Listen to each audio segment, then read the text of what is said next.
আলাইকুম। আজকে আমরা পড়ব ফিশারিজ ম্যানেজমেন্টের অ্যাকোয়াটিক সয়েল সায়েন্স।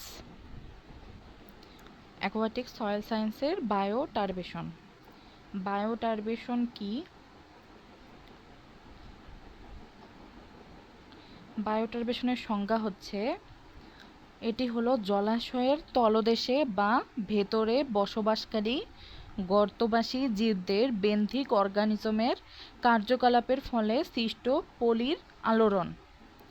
আমরা এর আগের লেকচারে পড়ছি বিভিন্ন অর্গানিজম সম্পর্কে, বিভিন্ন মাইক্রো অর্গানিজম সম্পর্কে যেগুলো মাটির মধ্যে বসবাস করে।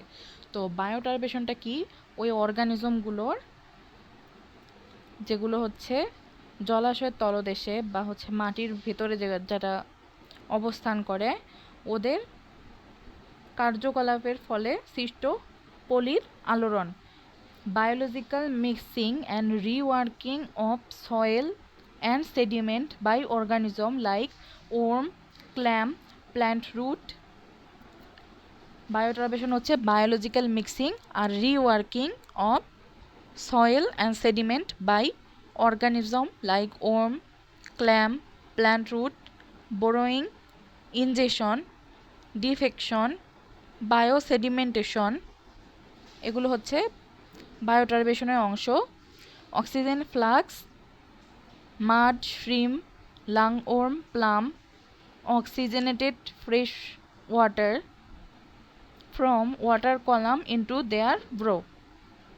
তারা যে গর্তগুলা করে, মাড শ্রিম বা লাম ওর্ম বা কেঁচো যেটা আর কি, তো এই প্রাণীগুলা কি করে, মাটিতে যে গর্ত করে ওখানে অক্সিজেনেটেড ফ্রেশ ওয়াটার বিভিন্ন ওয়াটার কলাম থেকে ওর ভিতরে নিয়ে যায়। তো এখান থেকে কি প্রশ্ন আসতে পারে? বায়োটারবেশনের সংজ্ঞাটা আসতে পারে এবং আসতে পারে bioturbation and chemical exchange at mud water interface. বায়োটারবেশনের সংজ্ঞা আমরা পড়লাম। এবার যদিও বড় ডেকাপড মাছ এবং ডুবুরি পাখিরা অবদান রাখতে পারে, তবে প্রাথমিক চালিকা শক্তি সাধারণত অমেরুদণ্ডী প্রাণীরাই হয়ে থাকে। বরোয়িং অ্যাক্টিভিটিতে লার্জ ডিকাপড, সার্টেন ফিশ এবং ডুবুরি যে পাখিগুলো আছে তারাও অবদান রাখতে পারে। However, the animal usually understood to be involved in bioturbation are invertebrates such as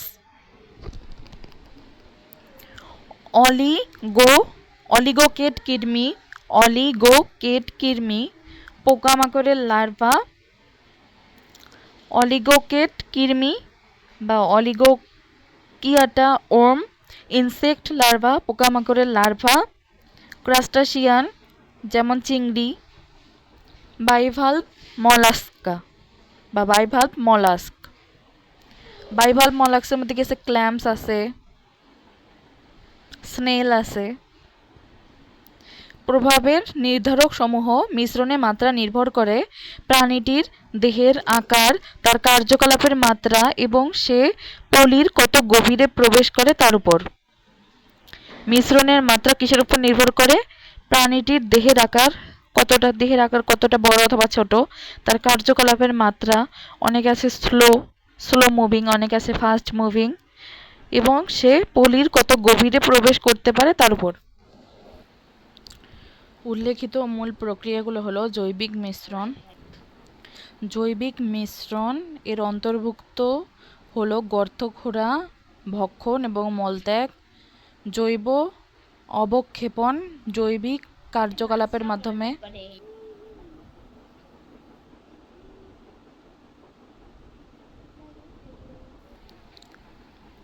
বায়োটারবেশনের ফলাফল পলল বা তলানি সেডিমেন্ট থেকে পুষ্টি সমৃদ্ধ পানি বের করে দেওয়া। সেডিমেন্ট থেকে যে পুষ্টিগুলো থাকে সেডিমেন্টের মধ্যে, ওটা পানিতে তারা বের করে দেয় বায়োটারবেশনের মাধ্যমে ওই অর্গানিজমগুলা। আমরা এর আগে কি পড়ছি?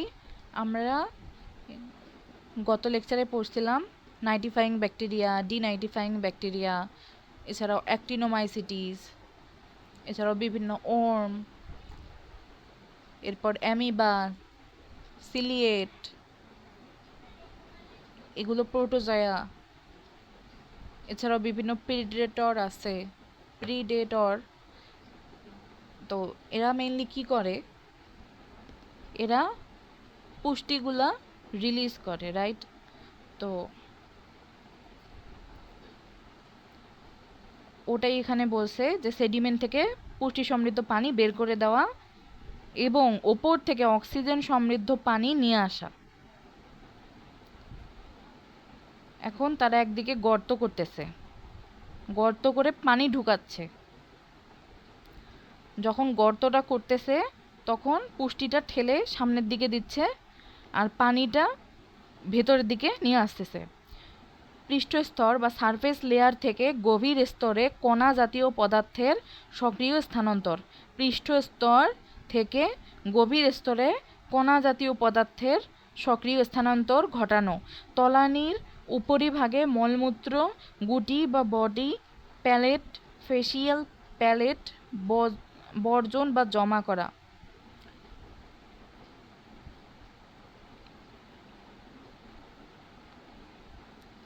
জলজ পরিবেশে ভৌত, রাসায়নিক ও জৈবিক প্যারামিটারের উপর বায়োট্রান্সপোর্টেশনের প্রভাব।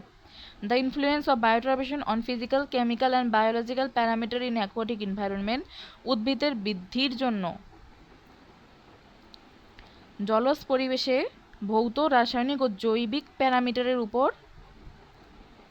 জলজ পরিবেশটার ভৌত, রাসায়নিক আর জৈবিক বিভিন্ন প্যারামিটার আছে। তো ওই প্যারামিটারের উপর বায়োট্রান্সপোর্টেশনের প্রভাব।